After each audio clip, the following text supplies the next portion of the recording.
오늘부터 우리는 이제 또 사무엘 하를 보게 됩니다. 원래 사무엘상, 사무엘 하는 한 권으로 되어 있는 책입니다. 그런데 히브리어로 되어 있었던 이 책을 70인역으로 번역을 하면서 두 권으로 사무엘상, 사무엘 하 이렇게 나누게 되었죠. 사울의 죽음을 기점으로 해서 이제 다윗의 새로운 역사들이 시작되게 되는데, 블레셋 사람과 이스라엘 사람들이 전쟁을 치르는 동안 다윗은 자기의 가족들이 사로잡혀간 그 사람들을 구출하기 위해서 아말렉 사람들과 전쟁을 치르고 시글락으로 돌아오게 됐죠. 시글락으로 돌아와서 다윗은 자기가 빼앗았던 전리품들을 사방으로 보내주게 됩니다. 그리고 났을 때에 오늘 성경에 나타난 말씀을 보니까 한 청년이 다윗을 찾아오게 됩니다. 한 청년이 다윗을 찾아와서 이야기하기를 사울과 그의 아들 요나단이 죽었습니다. 이렇게 이야기하죠. 사울과 요나단이 죽었는데 그 사울이 죽은 것에 증표로 관을 가지고 왔대요. 그리고 팔에 걸고 있는 팔고리를 가지고 증거품으로 가지고 왔습니다.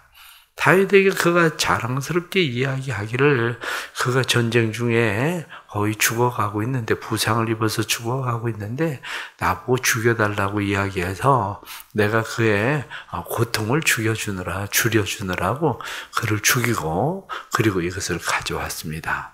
이렇게 이야기하죠. 오히려 이 일로 인해서 다윗은 슬퍼하고 하나님의 기름 부음 받은 자를 가볍게 여긴 그 청년을 죽여라, 이렇게 이야기해서 청년을 죽였다. 이런 이야기가 본문에 나타난 말씀이죠. 그러면서 다윗이 이 일을 슬퍼해서 노래를 불렀는데 그 노래를 활노래 이렇게 이야기합니다. 활, 그러니까 장수들이 쓰고 있었던 그때 당시에 활을 이야기하고 있는 그러한 거죠. 활. 그래서 그들은 이 요나단이 사용하고 있었던 활에 대한, 이 원래 활이라고 이야기하는 것은 캐세트 이렇게 이야기하는데, 이 캐세트라고 하는 말은 원래 구불이다, 여기에서 나온 말입니다. 그래서 오늘 성경 본문에 나타난 말씀을 쭉 노래하고, 그리고 여기 성경에 보면 야삽의 책에 기록했다, 이렇게 말씀하고 있는데, 이 야살의 책이라고 하는 것은 그때 당시에 이스라엘 백성들이 쭉 민족적인 그런 시들을 기록해 놓은 책이 야살의 책입니다. 이 야살의 책에 이 노래가 기록되어졌다, 이렇게 말씀하고 있는 거죠. 오늘 성경에 나타난 말씀 가운데서 우리는 또 다시 우리에게 주시는 말씀을 생각하려고 합니다. 그 중에 하나는 사람을 왜 거짓을 말할까 하는 거죠. 오늘 성경 말씀 바로 앞에 나타나는 사무엘상의 마지막에서는 사울이 죽었다, 스스로 자결을 해서 죽었다, 그렇게 나오죠. 근데 이 청년이 와서 이야기하는 것이 사실일까? 아니면 사울이 자결해서 죽은 것이 사실일까? 여기에 대해서는 서로 의견이 다를 수 있죠. 그러나 의견이 다를 수 있지만 오늘 성경 본문에 나타나는 이 말씀에 지금 아말렉 청년이 와서 이야기하기를 내가 사울을 죽였습니다. 그리고 그 관과 그 팔고리를 가지고 온 겁니다. 이렇게 이야기하는 이야기가 거짓일 거라고 보는 거예요, 성경은. 왜 이것을 거짓일 것이라고 보는가 하고 이야기할 때에 사람은 누구나 다 이중성을 가지고 있습니다. 사람이 가지고 있는 이중성이라고 하는 것은, 하나는 어떻게 하면 나를 더 크게 보일까라고 하는 거죠. 사람은 가능한 한 자기를 조금 과대하고, 그리고 자기를 조금 더 잘 보이고 근사하게 보이려고 하는, 자신을 과시하고자 하는, 크게 하고자 하는 마음이에요. 또 다른 하나는 자기 자신의 잘못된 허물이나 무엇을 가리고 싶은, 숨기고 싶은 마음이죠. 사람이 가지고 있는 이중성은 이것 때문에 대부분의 사람들은 어쩔 수 없이 이중성을 가질 수밖에 없습니다. 왜냐? 우리의 마음 자체가 우리는 늘 나를 좀 더 크게 보이고 싶은 마음도 있고 나의 잘못된 것에 대해서는 감추고 싶은 그런 이중성, 이것을 가지고 있기 때문이죠. 그런데 이러한 마음을 가지고 있을 때에 아마 이 지금 아말렉 청년은 가지고 있는 마음이 자기를 좀 더 크게 보이고 그리고 다윗에게로부터 더 나은 칭찬과 상을 받기를 원하는 마음이 있었을 것이라고 보는 거죠. 왜 그것을 가지고 손살같이 다윗에게 왔을까? 그 이유는 다윗이 사울에게 쫓겨서 지금 오랫동안 도망을 다니고 있는 신세라고 하는 것을 이미 이 사람은 알고 있었던 거죠. 그러니까 이미 그것을 알고 있었던 이 지금 아말렉 청년은 생각하기를 다윗의 마음 가운데 사울에게 쫓겨서 늘 도망을 다니고 있었는데 사울이 죽었다고 이야기하면 굉장히 좋아할 거다, 기뻐할 거다, 이렇게 생각을 한 거죠. 그래서 다윗에게 좀 더 환심을 사고 더 많은 상을 받기 위해서 자신이 사울을 죽였다, 이렇게 지금 이야기하고 있을 것이다, 이렇게 말하는 거죠. 그러면 사람은 왜 진실하지 않을까라고 하는 거죠. 사람이 진실하지 않은 데는 크게 두 가지가 있습니다. 하나는 두려움입니다. 진실하지 않은 이유는 내가 진실했을 때에 거기에 대한 당해야 되는, 받아야 되는 그런 두려움, 이것이 사람들의 마음 가운데 있기 때문에 두려움 때문에 진실하지 않죠. 어린 아이들이 어렸을 때에 잘못을 했을 때에 진실하게 이야기를 하면 그 아이의 진실함을 받아들여야 되는데 그 일에 대한 체벌을 하기 시작하면 그 아이는 더 이상 진실하려고 하지 않습니다. 왜? 이 대가를 내가 지불해야 되기 때문에. 그래서 진실하려고 하지 않죠. 그런데 또 하나는 왜 진실하지 않은가? 그건 조금 전에도 이야기한 잘 보이고 싶은 마음 때문에 진실하지 않은 거죠. 자기 자신을 더 크게 과장하고 싶은 마음 때문에 진실하지 않게 되는 거죠. 그러나 성경은 우리에게 분명하게 말씀을 해주고 있는 것이 있습니다. 그것은 사람은 속일 수 있어도 하나님을 속이지 못한다는 거죠. 하나님이 우리에게 원하시는 것은 진실함이라는 거죠. 그래서 시편 145편 18절 말씀을 보면 하나님은 진실한 사람들을 찾으시고 그 사람들을 진실하게 간구하는 자들의 기도를 들으신다, 그렇게 말씀합니다. 뿐만 아니라 시편 51편 6절 말씀을 보면 진실함을 하나님이 원하시고 진실한 하나님 앞에서 진실함, 그것이 우리에게 필요한 것은 하나님 앞에 그것을 숨길 수 없기 때문이라고 성경은 말씀합니다. 그렇습니다. 우리가 늘 살아가면서 하나님은 진실한 걸 원하시는데 열왕기하 20장에 나타난 말씀을 보면 히스기야가 자기 자신을 하나님 앞에 이야기할 때에 내가 진실함과 전심으로 주 앞에서 행하였나이다, 이렇게 진실함과 전심으로 주님 앞에 행했다. 그랬더니 하나님께서 진실함과 전심으로 주 앞에 행했었던 사울을 살리시는 은혜가 나타납니다. 그것을 성경은 우리에게 말씀할 때 시편 91편 4절 말씀 보면 진실함은 방패와 손방패가 되나니, 그렇습니다. 진실하면 손해를 볼 것 같은데 오히려 진실함은 방패와 손방패가 된다. 성경은 그렇게 말씀하고 있는 거죠. 그렇기 때문에 진실을 하려고 하면 우선 우리의 마음 가운데 내가 무엇을 품고 있는지를 잘 생각해 보아야 됩니다. 내 마음 가운데 품고 있는 것이 밖으로 나오는 것이기 때문이죠. 글을 보니까 그런 글이 나옵니다. 언어가 거친 사람은 분노를 안고 있는 사람입니다. 부정적인 언어 습관을 가진 사람은 마음에 두려움이 있는 사람입니다. 과장되게 이야기하기 좋아하는 사람은 그 마음이 궁핍하기 때문입니다. 자랑을 늘어놓기 좋아하는 사람은 그 마음에 안정감이 약하기 때문입니다. 음란한 이야기를 좋아하는 사람은 그 마음이 청결하지 못하기 때문입니다. 항상 비판적인 말을 하는 사람은 그 마음에 비통함이 있기 때문입니다.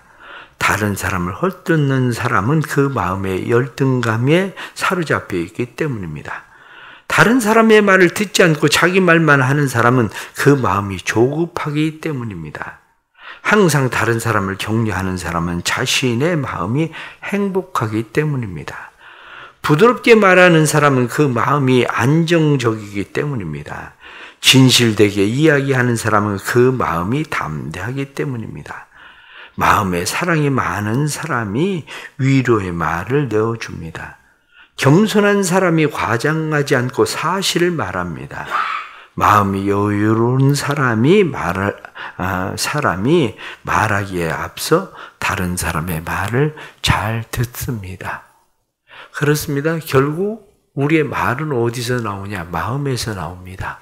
내가 어떤 마음을 가지고 있느냐에 따라서 말이 나오는 거죠. 그런데 이 아말렉 형녀는 좀 더 자기를 과시하고 싶은 마음이 있었죠. 그런데 그 마음은 결국 진실하지 못한 마음, 그래서 상을 받는 것이 아니라 도리어 자기의 생명을 빼앗게 되는 그러한 일이 된다. 오늘 성경은 우리에게 그렇게 말씀을 해주고 있는 거죠. 그러기에 우리는 늘 살아가면서 오늘 하루도 우리가 무슨 말을 하고 있는지, 우리는 진실을 말하려고 하는지, 우리가 진실을 말하려고 할 때에 우리는 하나님 앞에 있는지 우리는 다시 우리 자신을 잘 살펴야 된다 하는 것을 깨닫게 되는 것이죠. 또 다른 하나는 우리는 다윗을 보게 됩니다. 사울에게 쫓겨서 그렇게 오랫동안 도망을 다니고 있었던 다윗이 정말 사울을 이렇게 위해서 슬퍼할 수 있을까 하는 문제입니다.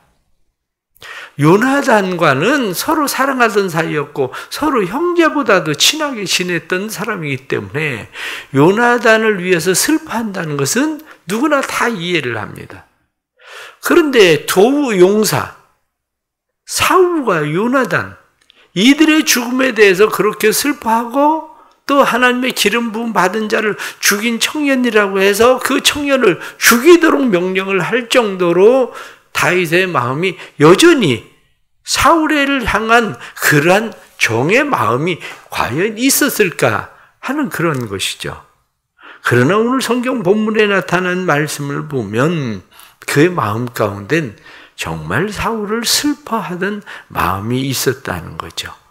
왜 우리가 그것을 알 수 있게 되냐면 그 앞에 나타나는 말씀도 결국에는 이 사람이 진실되지 못하다는 것을 사실은 알 뿐만 아니라 스스로 화를 자초했다는 것을 아는 마음이거든요. 그런데 그것을 가지고 있었던 다윗의 마음이 스스로 거짓된 노래를 지어낼 것인가 라고 이야기할 때 결코 그렇지 않을 거라는 거죠. 그러면 다윗은 어떻게 이렇게 사울에 대해서도 그런 마음을 가지고 있었을까? 성경에 나타나는 말씀을 보면 잠언 24장 17절 18절 말씀에 내 원수가 넘어질 때 내 마음에 즐거워하지 말라. 여호와께서 이것을 기뻐하지 아니하신다. 그렇게 성경이 말씀합니다. 잠언 17장 5절 말씀 보면 사람의 재앙을 기뻐하는 자는 형벌을 면하지 못하리라. 그렇습니다. 다른 사람들의 재앙, 다른 사람들의 어려움, 그것을 기뻐하는 사람은 재앙을 면하지 못하고 하나님께서 그것을 결코 기뻐하지 않는다. 성경은 그렇게 말씀을 해주고 있죠. 캄보디아의 킬링필드라고 하는 그러한 사건들을 우리가 잘 알고 있죠. 그 한 사람의 이야기 가운데 그런 이야기가 나옵니다. 자기 아버지를 어린아이가 곡괭이로 찍어서 자기 아버지를 죽이는 모습을 봐요. 그리고 자기의 누나도 그렇게 죽여요. 자기도 그 곡괭이에 맞아가지고 그 시체 위에 떨어집니다. 그리고 또 다른 사람들이 그 위에 하나둘 떨어지기 시작하죠. 그런데 다행스럽게 이 사람이 거기에서 살아나요. 살아나면서 자기 아버지에게 절을 하면서 약속을 합니다. 내가 반드시 이 원수를 갚겠다. 그 원수를 갚겠다고 마음 가운데 한을 품고, 그리고 킬링필드 캄보디아에 그곳을 방황을 하다가 마침내 그가 구조가 되어서 다른 사람들을 통해서 그가 캐나다에 가게 됩니다. 캐나다에 가서 캐나다에서 월드비전을 통해서 그가 도움을 받고 학교 생활을 하고, 그리고 그가 그곳에서 살아나게 돼요. 마음 가운데 항상 품고 있었던 것이 뭐냐면 반드시 캄보디아로 돌아가서 그 원수를 갚아야 된다. 가족의 원수를 갚아야 된다는 생각이 마음 가운데 계속 도사리고 있어요. 그런데 월드비전을 통해서 계속 사랑을 받으면서 깨닫게 되는 게 생깁니다. 그것이 뭐냐면 하나님의 사랑이 자기를 살리고 있다는 것. 그러면서 하나님께서 이미 자기가 그때 죽었어야 되는데 그때 죽어야 될 자기를 지금까지 하나님이 살리신 이유가 뭘까? 지금까지 사랑을 받고 지금 자기가 이렇게 살고 있는데 내가 해야 되는 것이 무엇인가를 생각합니다. 그래서 그가 그 후에 캄보디아로 돌아가요. 캄보디아로 돌아가서 자기 아버지와 자기를 곡괭이로 찍어서 죽인 사람을 만납니다. 그 사람을 만나고, 그리고 그에게 용서하겠다고 이야기하고 그 사람을 끌어안고 헤어집니다. 그 마지막이 무슨 얘기냐면 그동안 오랫동안 스스로 감옥을 만들어 놓고 그를 계속 난도질을 하고 죽이고 똑같은 행동을 자기가 지금까지 하고 살아왔었던 감옥으로부터 이제야 자유하게 되었다. 그런 이야기예요. 그래, 자신이 미워하고 원수를 갚아야 되겠다고 생각을 할 때는 그 감옥을 지어놓고 그 사람을 끊임없이 죽이고 그리고 난도질을 하고 그 원수를 갚는다고 그러고 살았는데 이제야 감옥으로부터 내가 자유하게 되었다. 이런 거죠. 그렇습니다. 그런데 다윗은 그보다 더한 사람이죠. 왜냐하면 그는 이제야 그 감옥으로부터 자유하게 되었지만 다윗은 처음부터 감옥을 만들지 않는 사람이었다는 거죠. 중요한 게 바로 그겁니다. 우리는 감옥으로부터 자유할 것인가? 이 문제죠. 감옥으로부터 자유할 것인가? 또 다른 하나는 우리 안에 그 감옥을 짓지 않을 것인가? 바로 이 문제입니다. 그런데 내 힘으로 그것이 가능한가? 이거죠. 우리의 힘으로 가능하지 않다는 거죠.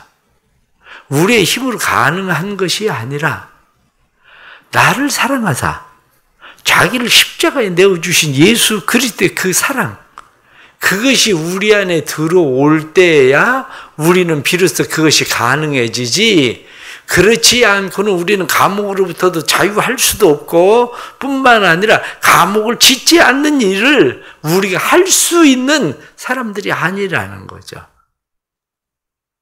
오늘 대조적인 두 사람을 우리는 또 다시 보게 됩니다. 자기를 과대하고 크게 포장하기 위해서 거짓을 말하는 사람. 또 한 사람은 진실하게 한 사람의 죽음을 슬퍼하는 사람. 바로 이 문제죠. 우리의 삶에 우리는 오늘도 무엇을 선택하고 살 것인가? 바로 그겁니다. 오늘도 하나님의 은혜가 우리 안에 있기를 축복합니다. 우리의 힘으로는 할 수 없지만 오직 하나님의 말씀이 성령께서 우리를 진실하게 할 것이고 뿐만 아니라 예수 그리스도의 십자가의 사랑으로 우리의 감옥을 헐어버리고 다시는 감옥을 만들지 않는 삶을 살게 하시는 은혜가 삶 속에 일어나기를 간절히 바랍니다. 기도하겠습니다. 하나님 아버지, 힘들고 어려운 세상, 때는 마음 가운데 불편해지는 사람, 원한을 가진 사람, 원수가 되는 사람 많이 생깁니다. 그러나 일할 때 우리는 다윗을 다시 바라봅니다. 끊임없이 도망을 다니면서도 심지어는 죽일 기회가 있으면서도 도망 달릴 때에도 죽일 기회가 있을 때에 그를 죽이지 않고 하나님의 사람으로 존중하게 여기던 다윗의 모습, 사울이 죽었을 때에 그를 슬퍼하던 다윗의 모습을 바라봅니다. 저희들에게도 이런 마음을 주시길 원합니다. 주님의 마음을 주셔서 저희들이 주님의 은혜 가운데 하나님의 뜻을 잘 이루어가는 삶이 될 수 있도록 은혜 베풀어 주옵소서. 성령님께서 크신 은혜 베풀어 주시고 하나님의 은혜와 하나님의 사랑 안에 우리 안에 만들어진 감옥들이 헐어지게 해주시고 우리 안에 다시는 감옥들이 세워지지 않는 다윗과 같은 그런 마음을 저희들에게도 허락해 주옵소서. 우리의 마음이 결국 우리의 말을 만들어내는데 우리의 마음을 잘 다스려 주셔서 우리의 말이 다른 사람들에게 힘을 주고 오히려 용기를 주는 말들이 될 수 있도록 오늘 하루도 도와주옵소서. 하나님 앞에 간절히 기도합니다. 육신의 연약함으로 고난당하는 자들을 도와주시고 특별히 양은순 선교사님에게 은혜 베풀어 주셔서 주의 치료가 나타나도록 도와주옵소서. 주의 은혜로 강건해지도록 도와주시고 성령께서 새 힘을 주셔서 주의 은혜로 승리케 하시는 역사가 일어나도록 도와주옵소서. 오늘도 하나님 앞에 드려지는 1000번의 예물 주께서 기억해 주시고 마음의 소원이 진실함으로 하나님 앞에 상달되게 해 주시고 또한 순조롭게 입국을 잘 할 수 있도록 도와주신 은혜 감사하며 드려지는 예물과 양선교사님을 위해서 드려진 예물에 하나님 은혜 베풀어 주시고 귀한 예물에 마음의 소원들이 주님 앞에 상달되게 해 주옵소서. 오늘 하루도 성령님 우리를 도와주시고 우리를 진실하게 해주시고 예수 그리스도의 생명으로 채우시는 하루 되게 해 주옵소서. 예수 그리스도의 이름 받들어 간절히 기도드리옵나이다. 아멘.